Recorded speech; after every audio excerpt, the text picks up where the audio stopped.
Ok. Ok, bueno. Entonces, no sé si tú te recuerdas, ya habíamos avanzado varias cosas en esta sesión. Estábamos viendo, esto fue el tema anterior, que era que Jesús que da el perdón de Dios en Cristo y que Cristo da que te dijera yo, da como el don para que nosotros también tengamos ese perdón, demos ese perdón, ¿verdad? Y sobre todo haciendo énfasis en el sacramento de El la Padre Nuestro. no, en el Así. sacramento de la confesión, ¿verdad? Que ahí tenemos. Entonces está el perdón de Dios por Cristo. Anteriormente había sido el perdón de Dios directamente, mira, el Dios del perdón, eso ya lo habíamos visto, y aquí pues está pues el perdón, ¿verdad? Entonces todo esto ya lo habíamos caminado, la misericordia, el Dios del perdón, el perdón de Dios por Cristo y el don que Él da para que otorgarlo a las personas, ¿verdad? Y en esta que nos toca, que es la tercera parte de esta sesión, pues habla del testimonio, ¿verdad? El perdón de las ofensas. Y yo te digo que esa diapositiva habla por sí sola, ¿verdad? Sí. Entonces, aquí hacemos otra vez el recorrido desde el Antiguo Testamento y se recuerdan que hemos hablado del Goel, ¿verdad? Que era en el periodo patriarcal, que eran tribus, el periodo tribal. Entonces estaba la ley del talión. Eso, si lo entendemos desde nuestro contexto, pues no lo vamos a comprender tanto. Pero si ya nos damos cuenta que en aquel tiempo pues no habían normativas y que la gente pues de alguna manera exageraba en sus derechos, ¿verdad? Porque no había todo lo que hoy hay, que el derecho del niño, que el derecho, todos esos derechos pues no existían. Entonces esta ley era, bueno, si te van a quitar algo, pues tú para recobrarlo puedes quitar como lo mismo. Fíjate que eso a veces cuando las personas lo comprenden de una manera equivocada, porque eso sí existió y está en la escritura, pero está muy al principio, ¿verdad? La ley del talión. Ya fíjate que en el capítulo 4, ya con Caín, ya Caín ya no tiene, si te das cuenta, a él se le pone un signo, una señal, porque nadie le puede quitar a él la vida. Ahí ya está suspendida, ya está abolida la ley del talión. Yo recuerdo que trabajé un tiempo en Estados Unidos y ya sabes que cuando a veces uno está ahí y con algunas familias latinas, yo era mi propia familia, pues, pero igual el trabajo pues tenía un honorario. Y entonces recuerdo que me llamaron de aquí una pariente y entonces me pregunta, ¿y cuánto estás ganando de lo que estás haciendo? Entonces yo le dije, ¡ah! Dijo, qué poquito, lo que tenés que hacer es lo que dice la Biblia. ¿Y qué dice la Biblia? Le dije yo, la ley del talión, no te pagan lo suficiente, vos agarra joyas, agarra, fíjate, qué consejo, ¿verdad? La ley del talión. Entonces, para justificar, bueno, esa está abolida, existió en un momento como un sentido de justicia, de que te quitan y tú puedes quitar lo que te quitaron. O sea, si te quitan un ojo, tú puedes quitar, con que tú quites el otro ojo a la otra persona, igual no vas a ver, pues, o no vas a recuperar lo tuyo, pero igual. Esa era como la idea, ¿verdad? Para no quedarte amargado o bueno, por lo menos le hice lo mismo, ¿verdad? Sería como el tema de la ley del talión. Entonces, en el Antiguo Testamento, tú ya sabes que por el decálogo, pues no es que esté prohibido, porque a veces esas palabras como tengo, debo, es obligatorio, como esas palabras están como puestas como normativas que no tienen el amor ni la convicción, sino algo, lo que va a decir Pablo, ¿verdad? Que la ley, cumplir la ley solo por cumplirla, pues a veces nos deshumaniza. Entonces, básicamente el decálogo lo que te dice es que al no quitar la vida, las cosas, la esposa, todo eso, pues lo que te evita es estar en tendencias de venganza, de rencor, de amargura, de odio. Pero este paso también va teniendo un proceso, va desarrollándose, porque ya en Levíticos, lo que es primero un decálogo, ya después en Levíticos, como dijimos anteriormente, se van desarrollando ya normas específicas, o sea, eso se llama la casuística, por casos especiales. Bueno, tú me quitas un animal que me sirve para la agricultura, por ejemplo. Ok, ese es un caso específico. Me quitas ese buey que me va a servir a mí, pero no solo me quitaste el buey, me quitaste la oportunidad de trabajar, me quitaste la oportunidad. Entonces, todos esos son casuísticas, son casos específicos y el Levítico va haciendo eso. O sea, de la ley del talión, que era el periodo patriarcal, se pasa a la casuística, que es otro periodo de la historia. Pero entre todos estos, tanto la ley del talión y la casuística, el tema importante de la escritura es qué es Dios, qué es el amor de Dios, cómo es. Acordarse que Dios no tiene atributos, sino que Dios es. O sea, Dios es amor y si es amor, es misericordia, es perdón, no es que tiene, sino que es. Entonces Dios es perdón. Y entonces, como Él nos perdona tanto, pues no es tanto que exija, porque esas palabras son las que ya realmente quitan a Dios su esencia. Él no nos exige nada, ni nos pide nada, porque Él no necesita nada. Él simple y sencillamente nos perdona porque nos ama. Y luego, si nosotros entendemos eso como consecuencia, correspondemos a ese amor y a eso que Él nos ha dado, ¿verdad? Entonces, estas palabras a veces, en lugar de ayudarnos, pues un poquito sobre todo si uno habla con los jóvenes, son palabras que no mucho van. No sé si me doy a entender. ¿Cómo así que no mucho van? La palabra exige. Ah, sí, sí. Los jóvenes es que no ahora lo aceptan. no les gusta esas cosas, Ajá. pues. O sea, y de hecho no nos exige, porque esto es una propuesta, ¿tú la aceptas o no la aceptas? O sea, pero aquí vamos a encontrar esas palabras, ¿verdad? Buenos días, bienvenidas, ¿cómo están? Bien, bien, gracias, Betsaida. ¿Qué tal? ¿Cómo va Pini? ¿Más restablecida? Ya mejor, gracias. Bendito Sí, Dios. Pues poco a poco, ¿verdad? sí, son procesos largos que hay que ir asumiendo y con la ayuda de Dios se van pasando. Así es. Gracias, Betsaida. Ahí voy. Piano, piano. Piano, piano. Sí, poquito a poquito. Piano, Poquito que a va poquito. lontano. Así es el dicho. Sí. Piano, piano, si va lontano. Bueno, pues estábamos haciendo un recorrido un poco del tema del perdón en el Antiguo Testamento y hablábamos de que la ley del talión es un poco en el periodo patriarcal con el Goel que intervenía para que no se abusara en el pedir que se ¿cómo se llama la palabra? Resarcimiento. Resarcir. De una ofensa, ¿verdad? Entonces el Goel era ese intermediario. Ya eso ya lo hemos hablado, ¿verdad? Pero decía que ya en el capítulo 4 del Génesis con Caín, esta ley queda ya abolida, porque acuérdense que Caín quitó la vida, pero nadie le puede quitar la vida a él, ¿se fijan? Nadie. O sea porque la vida solo le pertenece a Dios. Y decíamos también el hecho de que Dios no tiene atributos, sino que Dios es.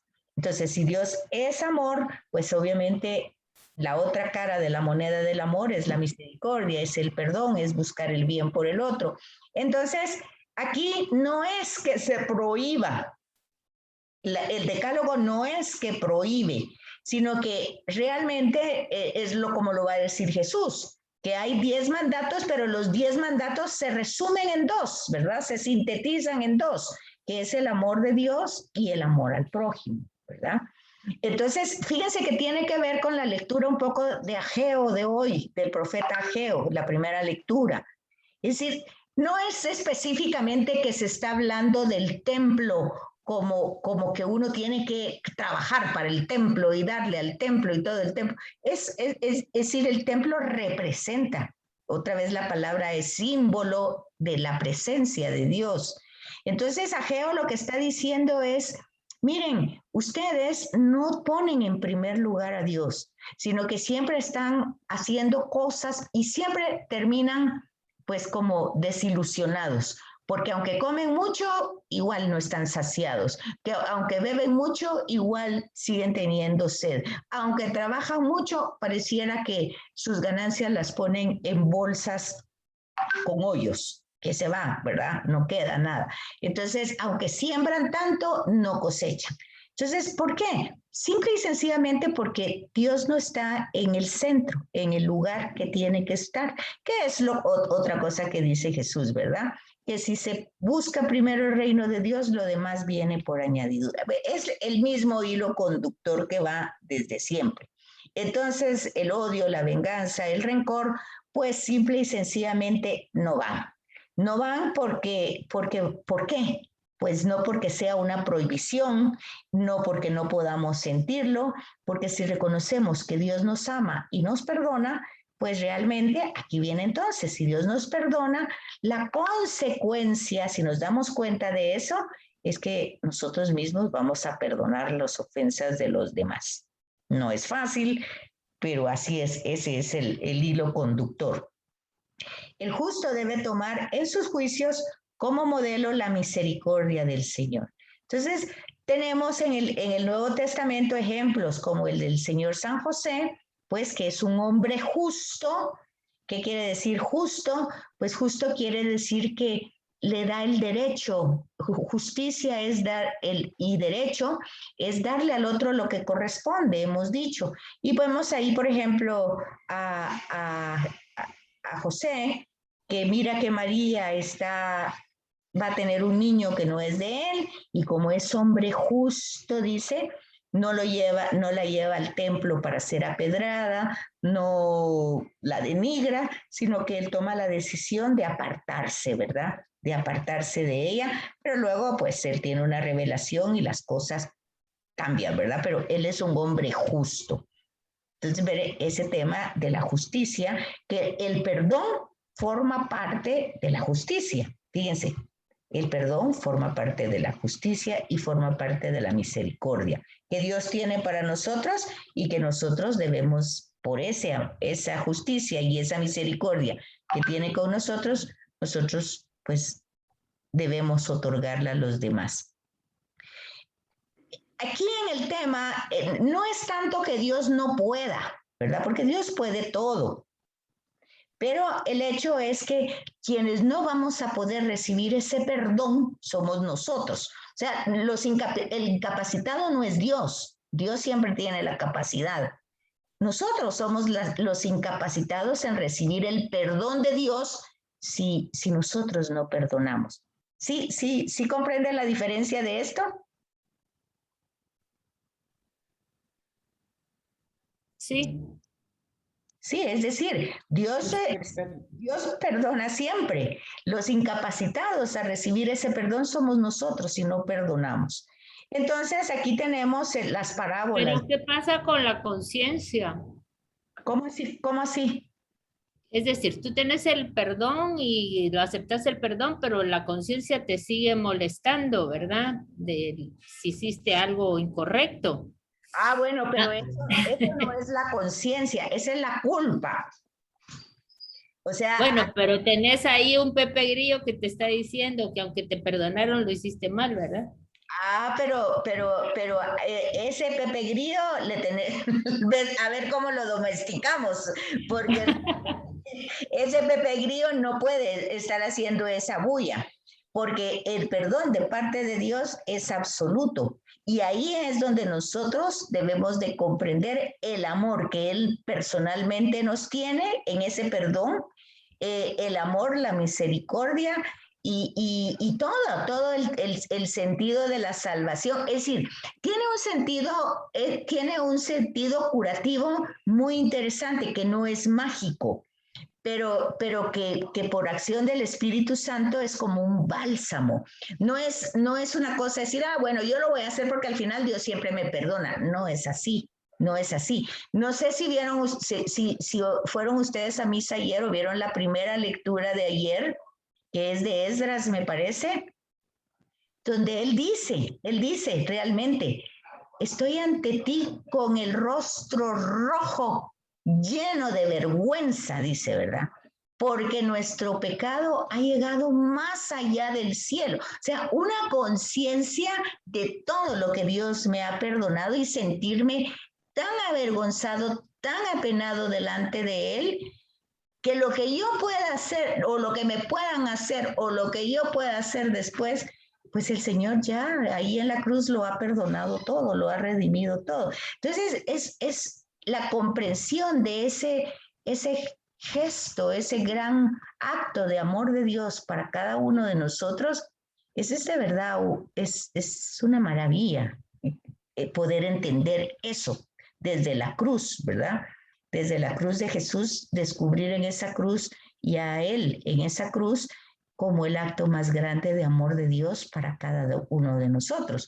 Y ver que está ahí por cada acto de injusticia, de soberbia, de todo lo que nosotros somos, que ahí está, pero que su respuesta no es sentirme culpable ni condenada, sino su respuesta es, Él asumió todo eso y su respuesta es amor hacia mí. Entonces, ahí es donde nosotros somos deudores, pero no deudores para pagarle a Él, sino para repartirlo con nuestros prójimos, ¿verdad?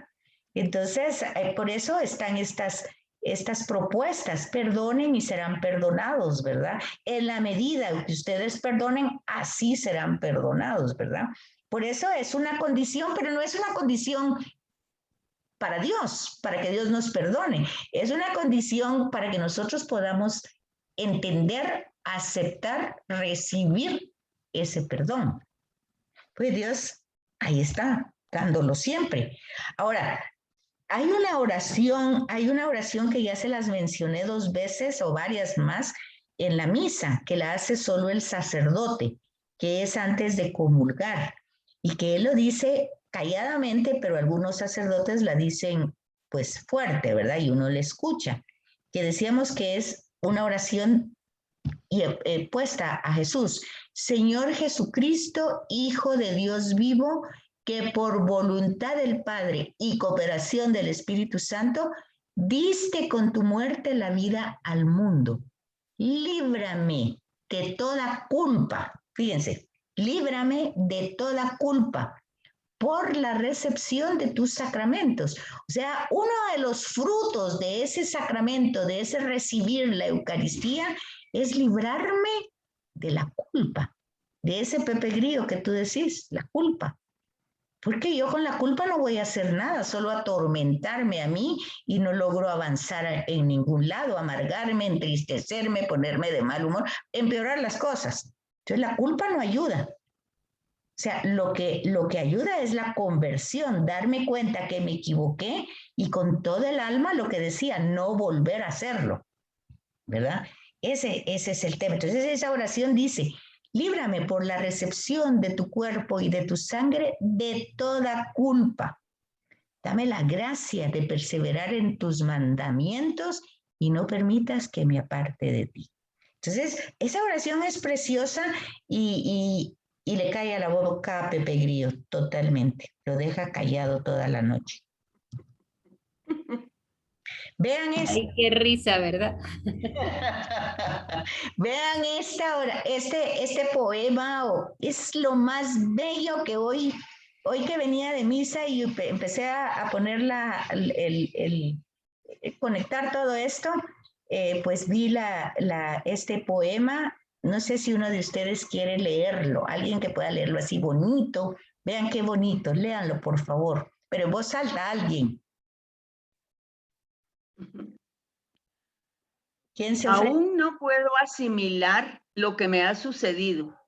El milagro más glorioso que yo he vivido, que después de malgastar lo que no era mío, no he tenido que pagar. Traicioné a aquel que me perdonó la vida. Humillé al que curó toda mi herida y en mi huida coseché lo que merecía y desvanecía en mi dolor. En algún momento él me encontró y he despertado en el redil, no sé cómo, entre algodones y cuidados del pastor, y antes de poder hablar de mi pasado, me atraviesan sus palabras y su voz, que se alegra tanto de que haya vuelto a casa, que no piense, que descanse, que no pasa nada. Y dormido en su regazo, lo he sabido. Tengo vida, tengo dueño y soy querido. He aprendido la lección del amor divino que me transformó cruzándose en mi camino y que dio a mi vida entera otro sentido, otra meta y otro fin. Yo no sé lo que traerá para mí el mañana, pero sé que nunca se apagará su llama. Salga el sol por donde quiera, Él me ama. Sé lo que es la gracia y el perdón. Su misericordia es mi canción. ¿Qué les parece? Muy lindo. Muy, muy lindo. Fíjense, fíjense, aún no puedo asimilar. Fíjense, ese es un proceso de vida. Ahí se dice muy fácil y como poema, pero asimilar tanto amor en el perdón, no es fácil asimilarlo. Es más fácil dejar gritar a Pepe Grillo, pero no. Sí, es todo un proceso. Es un proceso difícil de asimilar, pero esa es nuestra fe. Eso es lo que nosotros creemos realmente, que Jesús ahí dice, por sus llagas hemos sido sanados. O sea, estamos sanados. A veces cometiendo los mismos errores, pero siempre confiados, siempre pues en el esfuerzo del cambio, ¿verdad? De la conversión, que tampoco es fácil, porque todos los procesos humanos son procesos largos y difíciles. Ayer compartí con ustedes un documento que ojalá lo puedan leer. Fue una conferencia que tuvimos desde la Universidad Agustiniana. Así como es el mes de la Biblia, hubo conferencias que empezaron en este mes de septiembre. Esta era la segunda, pero el conferencista dijo que es un biblista, dijo que él iba a dar esa conferencia basado en un artículo que había escrito y él dio el texto, dio cómo poder localizar ese artículo y yo lo bajé y se los compartí ayer. Sí, creo que sí se los compartí, ¿verdad? Entonces ahí lo tienen para que ustedes si tienen tiempo, lo vayan viendo. Es muy, muy bonito. Ayuda mucho. Bueno, entonces aquí vamos a ver distintos personajes, por ejemplo, en Hechos de los Apóstoles, esto ya lo vimos, Esteban, que siendo uno de los primeros conversos, ¿verdad?, al cristianismo, imita al Señor, el ejemplo del Señor en cuanto al perdón, ¿verdad? Y muere a pesar de ser apedreado, pues él murió entonces con un castigo judío, apedreado. Jesús con un castigo romano, ¿verdad? Entonces, pero los dos fueron lapidados, pues, y sufrieron mucho su muerte, todo por lo mismo, por confesar Jesús al Padre y Esteban a Jesús, ¿verdad? Entonces, el cristiano, para vencer el mal con el bien, pues básicamente el primer paso es perdonar. Primero, aceptar el perdón de Dios, porque si uno no acepta ese perdón, pues ni modo, ¿verdad? Primero aceptar ese perdón, por difícil que sea. ¿Se recuerdan que en una clase dijimos que el pecado más grande que podemos tener es pensar o creer que tenemos un pecado tan grande que Dios no nos lo puede perdonar, ¿verdad? Según el Evangelio, es ese, es decir, esto no me lo puede perdonar Dios porque es lo peor que yo he hecho, pues ese es verdaderamente nuestro verdadero pecado, porque no aceptamos, nos cerramos a ese amor y a ese perdón, ¿verdad? Es lo que dice que es una ofensa al Espíritu Santo, ¿verdad? Entonces, es un requisito, pero no es un requisito que Dios nos obligue, sino que en sentido común, pues yo no voy a abrirme a ese perdón si no lo comparto también con los demás, porque hay una lógica. Todos somos seres humanos, eso hoy lo dice, es que soy ser humano, cometiste mal, sí, pero es que como soy ser humano, entonces me equivoco, soy ser humano, soy limitado, soy ser humano, no lo puedo saber todo. Entonces, todos somos seres humanos en esa misma tendencias, ¿verdad? Entonces todos nos equivocamos, todos nos confundimos, todos tenemos otras intenciones. Entonces, en ese sentido, pues como seres humanos tendríamos que comprender a otros seres humanos que igual que nosotros, son contingentes y se equivocan en todo, a veces con intención, a veces sin intención, pero cuando no tienen intención nosotros se la ponemos, entonces ahí es donde se vuelve difícil el tema del perdón.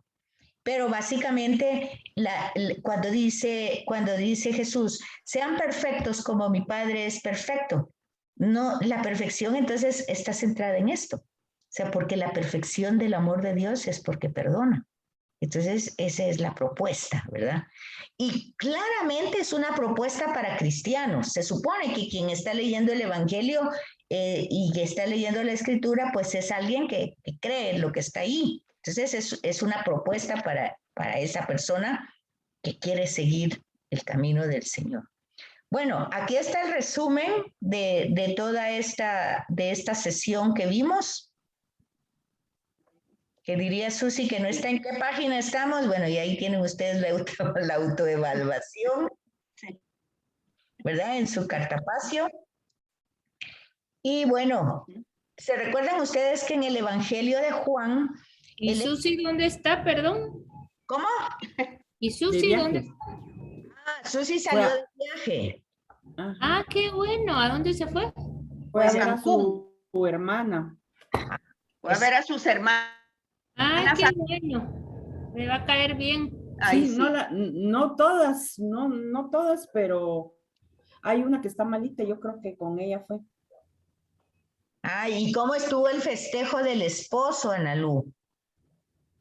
Bien, gracias a Dios, bien, desde la mañanita, desde la mañanita. Ahí sé que cada quien que fue viniendo más de algo le trajo, le festejó a su manera, pastel en la noche cuando estuvimos ya los 4, en fin, ahí estuvo. Qué bueno, gracias a Dios. Bueno, entonces en esta sesión 11, acuérdense ustedes, Perdón, es que cerré el micrófono antes de... Sí, gracias a Dios, todo bien. Ok, perdón por interrupción. No hay pena. Miren, sí vieron que les mandé ese material de lectura o no, un PDF. Del que estabas hablando al biblista. Ese es el que mandaste ayer. Ayer. Miren. Sí, ese lo vi yo. Ajá, sí. Ese material les va a ayudar para esta sesión. Por eso se los mandé. Porque hijos de Dios, justamente, es un fruto, y si leen el material se van a dar cuenta de qué se trata. Porque el análisis es del Evangelio de San Juan y analiza desde dos palabras griegas que es creer y pertenecer o permanecer. Entonces va jugando con esas dos palabras a lo largo de todo el Evangelio de San Juan. Y entonces en el prólogo dice, y a todo el que lo recibió, que básicamente recibir es una palabra griega que es lo recibe el que le pertenece, porque dice, vino a su casa, vino a los suyos y los suyos no le recibieron, pero a los que le recibieron les dio el poder de ser hijos de Dios. Entonces, ese material que les pasé les va a ayudar mucho para esta sesión, ilustrando en el Evangelio de Juan, porque a veces pareciera que todo el mundo dice, es que todos somos hijos de Dios. Bueno, pues con mucha pena, pero ese es un fruto de creer primero en Jesús, y creer significa permanecer con Él en el Evangelio de Juan.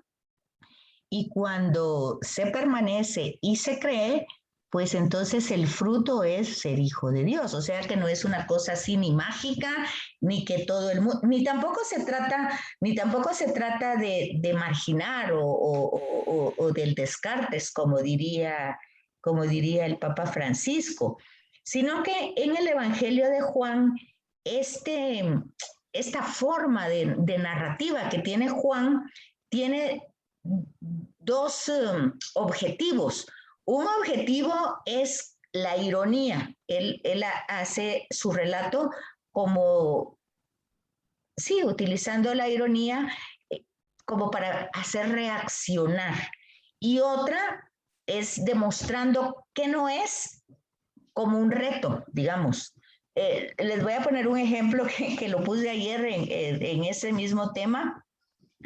Hace un tiempo que yo salí de la misa, ¿verdad? En la mañana, pues una señora que salimos juntas, resulta que su hija tenía que darle una medicina a su hija y su hija iba, digamos que media cuadra adelante que ella, ¿verdad? Entonces esta señora quiso llamarla, pero no, la otra no, tiene problemas de oído y no le oía. Entonces, me dijo, no, ella no oye. Entonces dije, yo voy, le dije, le voy a decir que te espere. Y entonces yo empecé a correr, y cuando ella me vio correr, me dijo, ay Dios, me dijo, ¿qué vas a llegar? No vas a llegar, me dijo, no. Yo la volteé a ver y le dije, no me debías de haber dicho eso, le dije. Y empecé a correr como que era loca. Casi que salgo con el corazón en la mano, pero llegué. Y entonces, cuando llegué... ¿Te cansaste? Y entonces yo así casi con el corazón en la boca, así, entonces, mira que, y bueno, era una risa, y le dije, con eso que me dijiste, me echaste gasolina, le dije yo, porque no me tenías que haber dicho eso, casi me da un infarto, pero me retaste. O sea, ese es un poquito lo que hace Juan en el Evangelio, como retar, no perteneces, no crees, no lo haces. Entonces es como tocar el amor, es claro que sí. O sea, no es cerrar la posibilidad, sino como un reto para realmente llegar a esa posibilidad. ¿Sí me doy a entender lo que les digo? Sí, por supuesto. Sí, es lo que hace Juan en su evangelio, es una de sus características, la ironía y el reto, que es exactamente creer en Jesús. Entonces, en ese sentido, ese material les va a servir para esta sesión. Entonces, luego aquí vienen preguntas para que ustedes, tenemos 8 minutos para que ustedes respondan a esas preguntas.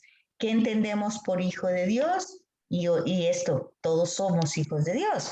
Sin que lean ustedes el material que dicen, ¿qué entendemos por hijos de Dios? Y la otra, ¿todos somos hijos de Dios? ¿Qué dicen ustedes? Pues según hemos aprendido, por medio del bautismo, recibí la acción divina de ser hijos de Dios. O sea que todos los bautizados son los hijos de Dios. Uh-huh. O sea que en esta pregunta, ¿todos somos hijos de Dios? Pues la respuesta sería, ¿verdad? Pues todos los bautizados, ¿verdad? Pues sí, porque, es decir, hasta los no se acepta. Yo diría que también... También los que no son bautizados. También creo que los no bautizados también. Pero ellos no lo saben que son hijos gracia. de Dios. Exactamente. Pues al menos en ese sentido, sí. pero que pueden alcanzar la gracia, sí. ¿Ok? Y entonces, ¿qué entendemos por hijos de Dios?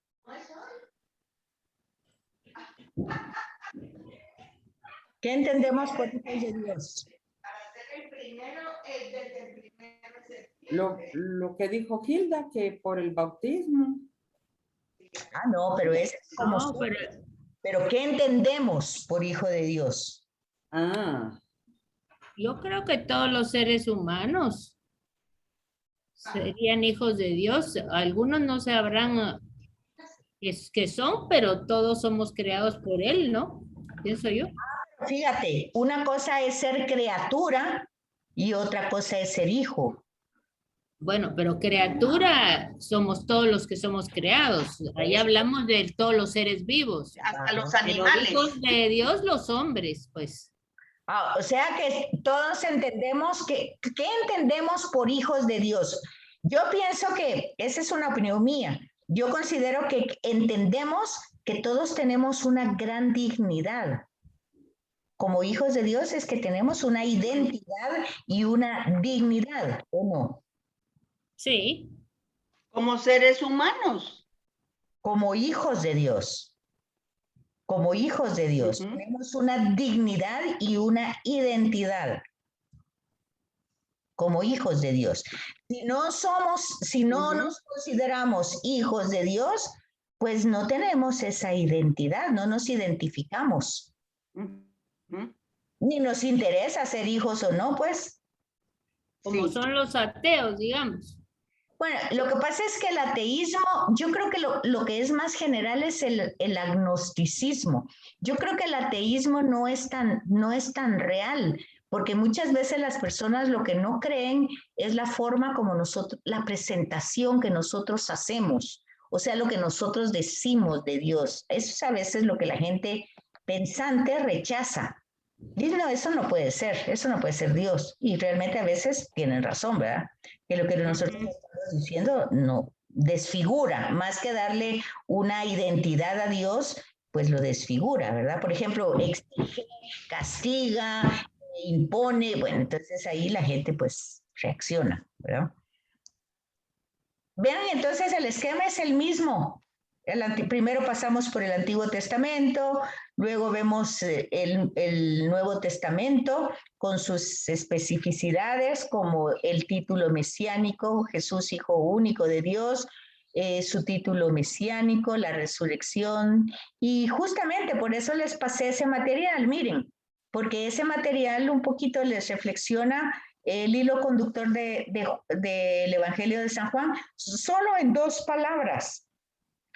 Pertenecer y permanecer y creer, o sea, pertenecer y permanecer junto y creer. O sea, son 2 palabras que en el Evangelio de Juan, dice ese material, aparecen 98 veces, mientras que en los sinópticos aparecen en unas 9, en otras 11, poquitas veces. O sea que para el Evangelio de Juan eso es y muy importante, ese juego de palabras que son 2 verbos, creer y permanecer, que las va a utilizar conjugadas de distinta manera, en pasado, presente, futuro, transitivo. Bueno, de muchas maneras va a utilizar esas palabras en Perdón, Betsaida, ¿es permanecer o pertenecer? Las 2 formas, o sea, cuando perteneces, permaneces. Entonces, y creer. Y la palabra creer. Entonces ahí está, ahorita creo que no tengo, sí, tengo el material, pero yo ayer en la conferencia tomé un poquito de notas, que tal vez si ustedes pueden leerlo, se van a dar cuenta, tal vez lo compartimos la semana, o el lunes, si a ustedes les parece. Dice la palabra en griego de pertenecer es lambano. Entonces, ese lambano en griego lo va a utilizar de muchas formas, lo va a conjugar de muchas formas. Y justamente el que cree va a pertenecer y va a permanecer con él. Entonces el punto es que cuando dice, el documento dice eso, dice ese creerle no tiene que ver con tema de raza, o sea, un tema étnico, sino de etnia, porque dice, vino a los suyos y los suyos no le recibieron. Entonces, no le creyeron. Y luego dice, pero a los que le creyeron les dio el poder de ser hijos de Dios. Entonces, en todo ese juego de la palabra, pues se desarrolla el Evangelio de Juan solo con esa palabra. Pues claro que hay muchas palabras más, pero el sacerdote se refirió a la palabra pertenecer, permanecer y creer. Bueno, ese es lo que ahí les mandé. Luego, los seres humanos, miren, los hombres son hijos adoptivos, es decir, el hijo es Jesús y nosotros, por mérito de Jesús, somos adoptados. Pero siempre si creemos como fruto, ¿verdad?